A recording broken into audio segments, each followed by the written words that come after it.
দিদি, ওই দিদি, তাড়াতাড়ি চল, একটিবার দেখবি, চল শুধু। উফ মুড়ি, দেখছিস তো আমি রূপকথার গল্প পড়ছি, সেই এসে বিরক্ত করছিস। একটু কি আমাকে শান্তিতে থাকতে দিবি না রে? আরে রাখ তো তোর রূপকথার গল্প, এখানে বাস্তবে রূপকথা দেখা দিয়েছে। বাগানে এক আজব জিনিস দেখেছি, নিজের চোখে না দেখলে বিশ্বাস করতে পারবি না রে। চল চল চল, দেরি হয়ে গেলে কিন্তু আর দেখতে পাবি না।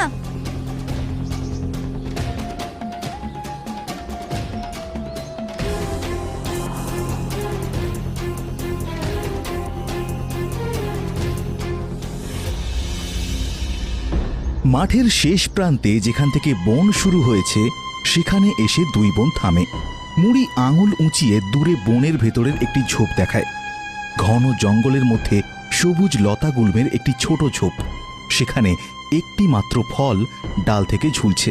ফলটি গাঢ় নীল রঙের এবং তা থেকে যেন অদ্ভুত এক আভা বিচ্ছুরিত হচ্ছে। জঙ্গলের মধ্যে তো চলে এলাম, এবার বল কোথায় কি দেখেছিস? এই আতশ কাজটা নিয়ে দেখ, সোজা ওই দিকে দেখ দিদি, একটা নীল ফল দেখতে পাচ্ছিস?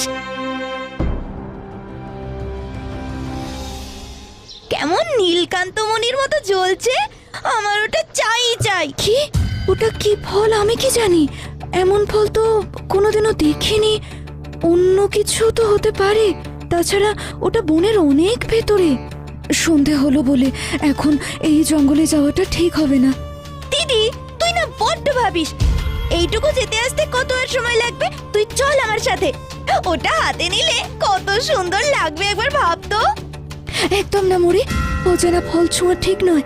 আর জঙ্গলে কি বলতে কি থাকবে, তাছাড়া জঙ্গলটা আজ কেমন যেন অদ্ভুত লাগছে। চল চল চল, ঘরে চল। তুই সব সময় আমাকে বাধা দিস, আমার তুই একটু ভালো চাস না। ব্যাস, ওই শুরু হলো। আরে বাবা, তুই ছাড়া আমার আর কে আছে বলতো? আমি তো মাঝে মাঝে ভুলে যাই যে তুই আমার কথা মেনে চলিস না, তোর কথায় তুই আমায় চালাস। তুই না গেলে আমি একাই যাব, আর ফিরে আসবো না। আচ্ছা বাবা, আচ্ছা ঠিক আছে, কিন্তু ফলটা নিয়েই আমরা সাথে সাথে ফিরে যাব, এক মুহূর্ত ওখানে দাঁড়াবো না, ঠিক আছে? একদম, তুই আমার সেরা দিদি। দুই বোন এগোচ্ছে।